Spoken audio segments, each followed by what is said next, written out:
Both the Welsh and Albanian languages are Indo-European languages. Both are non-Romance languages, but are spoken in lands that were once occupied by Rome.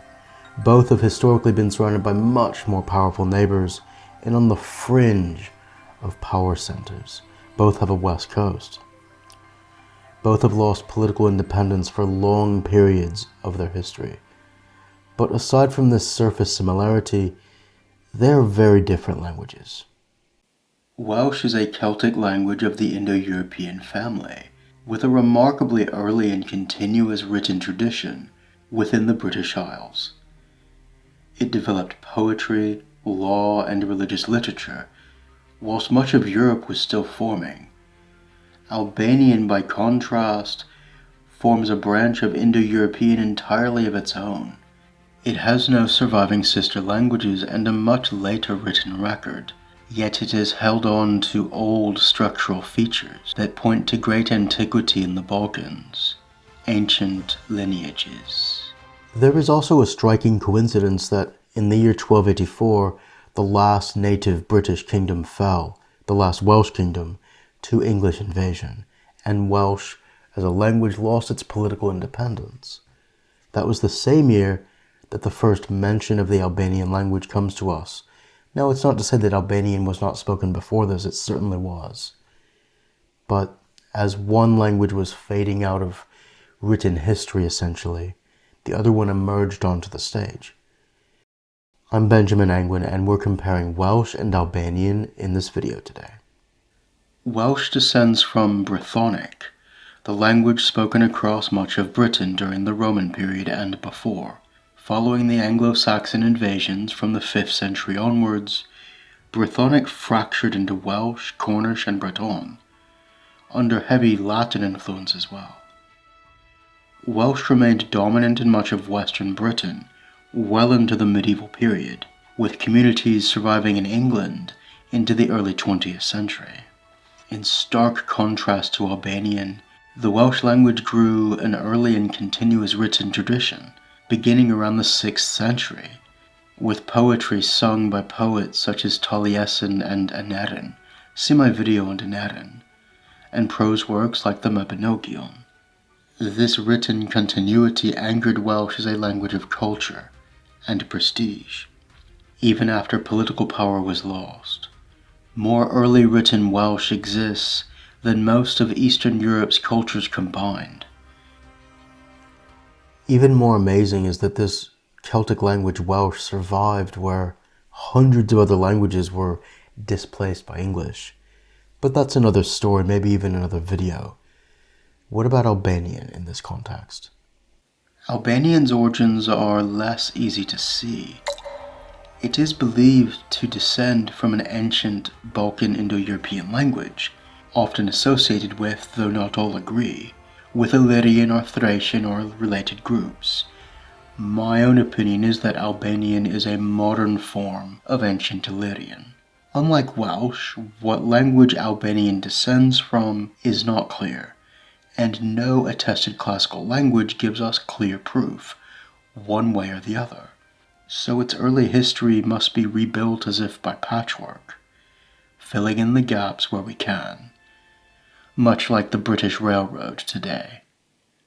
One thing that makes tracing Albanian's roots so difficult is that the Ottoman Empire waged a series of invasions, lasting for 47 years, to conquer Albania from 1432 to 1479, with over 30 major battles, during which books not accepted by Islam were burned and the native culture pushed aside. We don't know what was lost, if Albanian had been written down or not.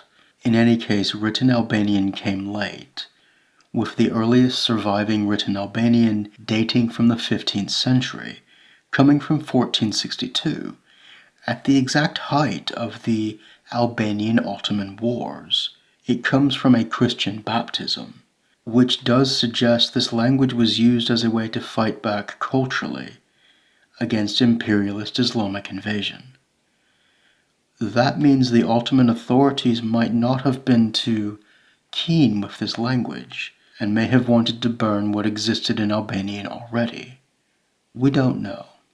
When invaders erase cultures, they don't usually want to note, but they did it. Despite this, we know that Albanian was spoken prior and during this whole era of the medieval going into the early modern era. We have references in a dozen languages. It was spoken up in the mountains in rural areas, surviving influences from Latin, Greek, and the Ottomans, and the Slavs as well. Albanian forms its own independent branch of Indo-European, which structurally and phonetically sits between Greek and German. I know that's an odd place to sit, but it really does make Albanian really special. Whilst it shares vocabulary with Latin, Greek, Slavic, and Turkish, due to the empires that ruled over what is now Albania and Kosovo, much of this is down to borrowing rather than inheritance. Its core grammar and phonology are its own thing, though clearly Indo-European. So not like Hungarian or Turkish, right? This uniqueness makes Albanian fascinating, but also difficult to classify. It lacks close sister languages, which has led to it being seen as enigmatic or strange within European linguistics. Both languages occupy fringe, mountainous positions on a western coast. Welsh is the most vibrant of the Celtic languages by far. Albanian is the sole survivor of a lost Paleo-Balkan pre-Roman world, like languages such as Dacian, Illyrian, and Thracian. The Indo-European core. At their core, both of these languages are Indo-European, but they moved in opposite directions. The beginnings of words are often the same, but the ends of words are completely different, which tells us they moved in different directions in terms of where you put the emphasis in the word. The number 5 has wide variation across Indo-European, but this is one where Welsh and Albanian share an original common root. Proto-Indo-European, penque, or penke. Welsh, pimp.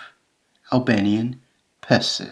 And words for light and reflective things tend to keep very long in languages. So drite, light, in Albanian comes from der or dreu, to shine, to be bright, ultimately from dark or dach, to see in Indo-European. Welsh has drech, a mirror, to see oneself in. From Celtic drica, ultimately from the same word, dach or dach, to see. Uniquely, both languages were heavily shaped, if not formed into a new language by Latin influence. But neither one is a Romance language, and yet both of them clearly almost became a Romance language through being colonized for centuries by the Roman Empire and vulgar Latin language. Welsh, by my estimate, is around 30% Latin. The language borrowed heavily from technical terms, legal and religious terms. Keep in mind, when Rome came into these lands, it was a crazy engineering technological superpower with things that appeared as if from outer space. I mean, engineering, aqueducts, technology for bridges that people didn't even understand. So it's no surprise that pont, from pons, came into Welsh from Latin. Eglwys from ecclesia. Fenester, for window. It goes on and on. And you might say, well, English has a lot of Latin too. Yes, but it's not the core root vocabulary. These are the everyday words of the common people. Albanian, on the other hand, it is debated. It looks to me, in my personal opinion, the Latin roots in Albanian are about 40 to 45%. That's my guess anyway. Imbret, king, from imperator. Meek, friend, from amicus. Makes me think of French ami. We will come back to Latin later. That could be its own video, so let's not get stuck in it. Phonology and sound systems. Welsh is notable for its rich consonant sound system. Pa changes to ba, changes to fa. Pen, head becomes ben. showing that the head is masculine, I ben, his head, I fen, her head, and T becomes da, becomes the, da di, your house, I thi, her house. It also has voiceless sounds, the double L, see my video on that, and rh, the odd H sound. A rich distinction between long and short vowels, with a whole host of diphthongs. That's vowels squished together to form new sounds. Tan, fire, is a long vowel, versus tan, under. I know if you speak English or French you might not hear this very well, but it's very easy. Diphthongs such as I and mine, or ui and gwil, festival, ofnadwy, horrible, cyffrous, exciting. The sound a voiceless lateral fricative, see my video on that, is notable. It catches the ear, and is absent from most European languages. That's a Welsh trait, but let's move on to Albanian sounds. Albanian possesses a complex sound system, some of which include distinctive palatal and affricate sounds. Ch or kye, it's kind of a fusion between ch and ka. As I don't speak Albanian, I'm not going to pretend that I can say it all perfect. Qytet, city. Gjuhë, language. Gjami, mosque. There's a lot of these kinds of sounds in consonant clusters. It also has a contrast between definite and indefinite noun forms marked by suffixes. Welsh has this too, but not using suffixes. Liber, book, becomes libri, the book. Notice how the end changes. Qen, a dog, qeni, the dog.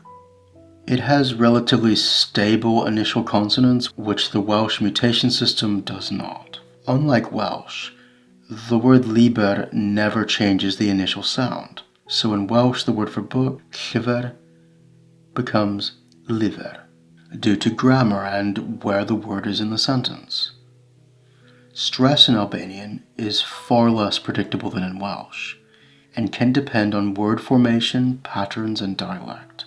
It sounds to me like in Albanian you have to learn many more words, case by case, rather than Welsh where you can see it written down, and know exactly where the stress of the word is. One thing I am key to show in this video is that not only is the sound th and the th sounds, rare in languages overall, but there are two th sounds. Not only do Welsh and Albanian both have both th sounds, but they are written differently and shown clearly to be seen as separate sounds in their alphabet. They both do this. Here's an example. In Welsh, nawdd, patronage, or refuge, and then neath, nest. Those two sounds are completely different. I know in English it doesn't seem that way, but in both these languages, they are not the same letter. The says the, and. I find it fascinating they both have this distinction. Icelandic has this as well. Whilst both languages can seem unfamiliar and eldritch, or strange, to speakers of major European languages, they do this for very different reasons. Welsh has regular sound systems and kind of a sing-song pattern that it developed through its poetry really and connections with other Celtic languages. Albanian, by contrast, was isolated in its own branch of the Indo-European language family, a linguistic loneliness that is quite unique, actually. Albanian is its own world, though it does share a lot with Greek, as neighbors within this Balkan peninsula over the course of millennia. Together, Albanian with Greek and a few substrate words in languages like Romanian are all that's left of a vanished Paleo-Balkan pre-Roman world. So morphology and grammar, this is where these languages differ the most. So word order, Welsh has a VSO, verb, subject, object, whilst Albanian has SVO, subject, verb, object, like English. So in Welsh, Gwelodd y dyn y ci. Gwelodd y dyn y ci. Saw the man the dog. In Albanian, Njeniu patjenin. The man saw the dog. Albanian has noun cases, highly complex with 5 different cases. I'll show you in a minute briefly. Welsh has mostly lost this, though the mutations are a faint remnant of that. Articles, like the word the, Welsh only has definite, the, and they're put before the thing, so the school, rysgol. And in Albanian, definite suffixes and indefinite. Shtepi is house, shtepia, the house. This is put on the end of the word, and this is very common across the Balkans. My Romanian listeners will no doubt see this as completely familiar. And both Welsh and Albanian have what's called clitic doubling.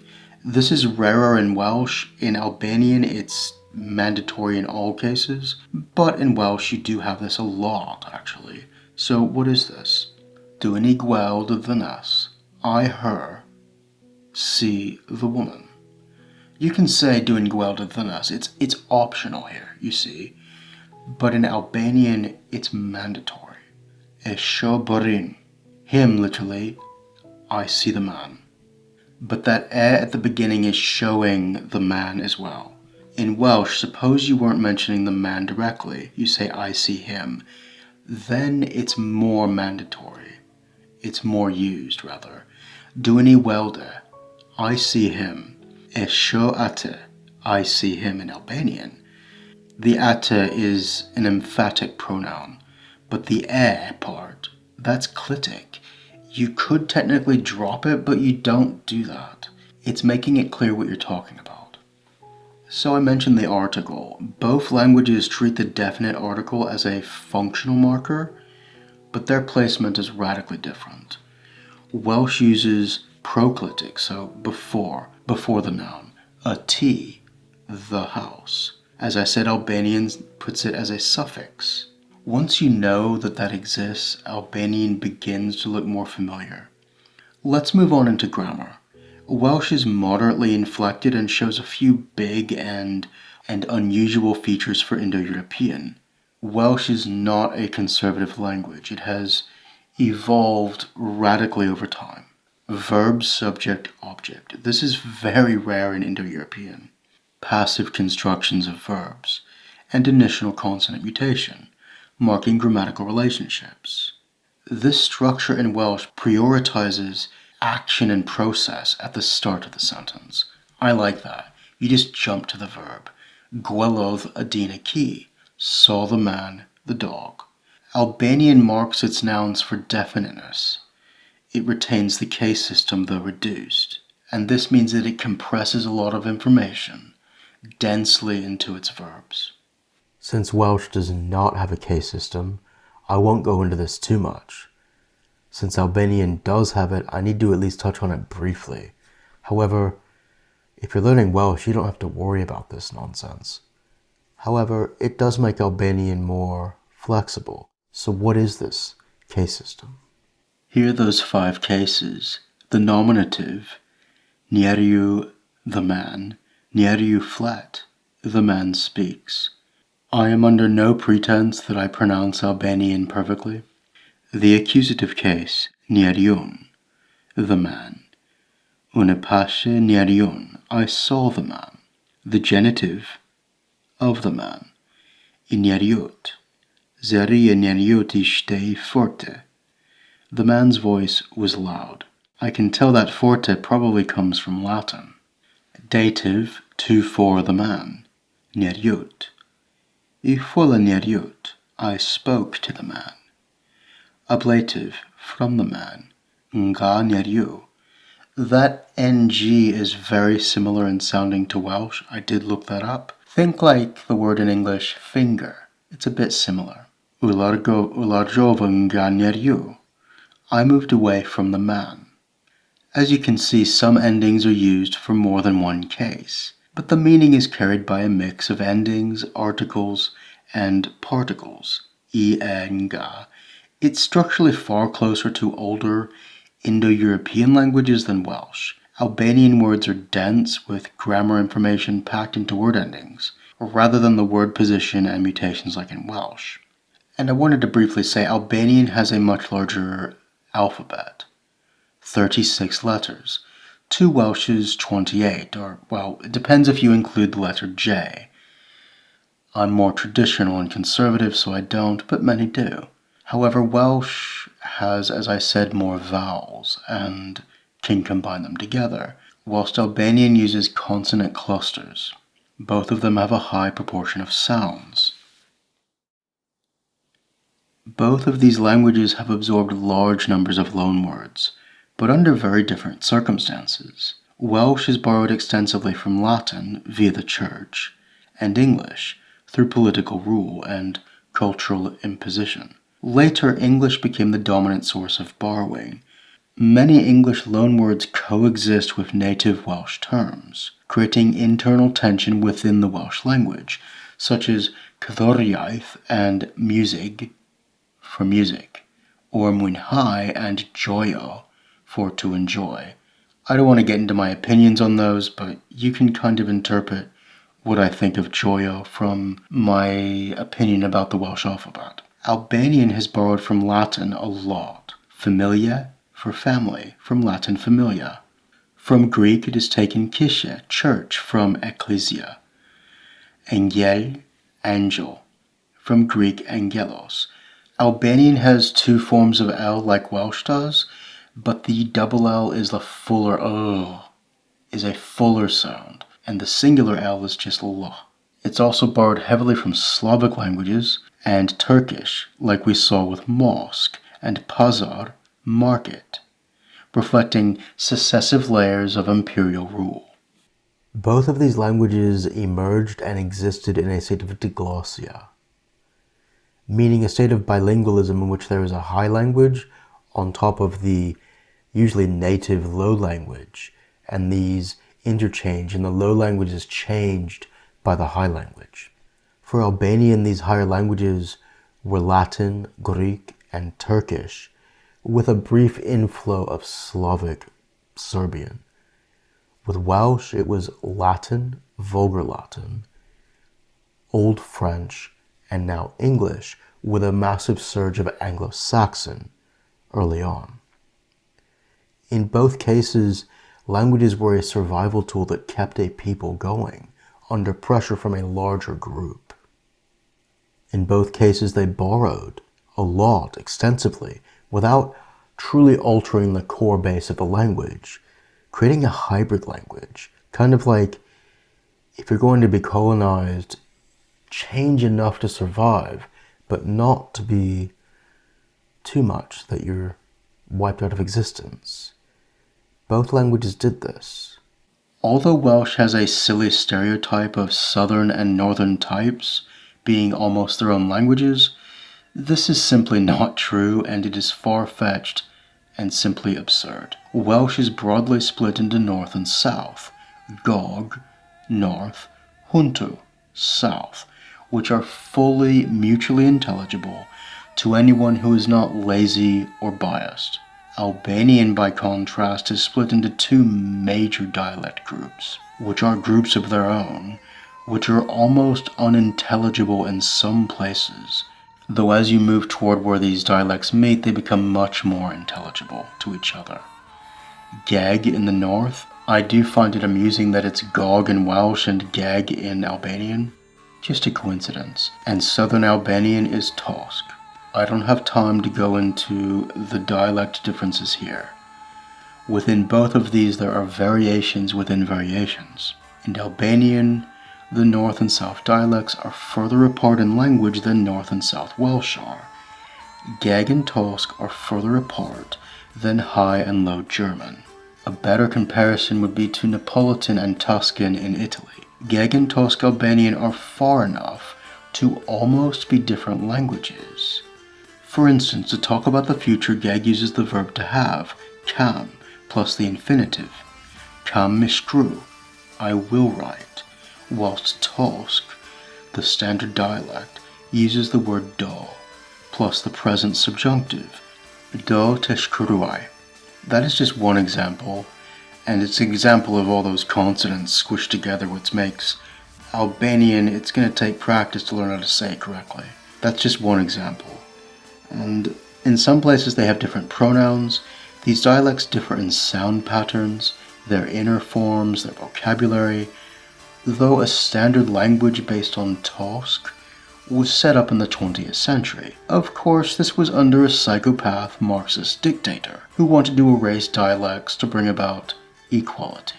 In the early modern period, northern dialects of Albanian were closer to European resistance groups against Islamic imperialism, and took in other influences, mainly Slavic and Italian, which made Gag much more different to the south in a lot of its vocabulary, while the southern dialects were forced to live under more direct Muslim rule and have a much deeper Turkic influence.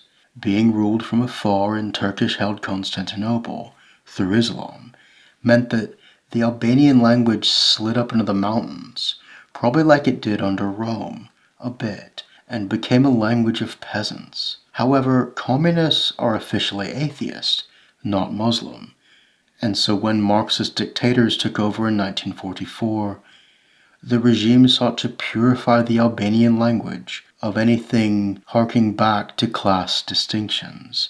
Many religious and traditional words were purged with socialist words, and then dialects outside the regime's new standard Albanian were seen as suspect.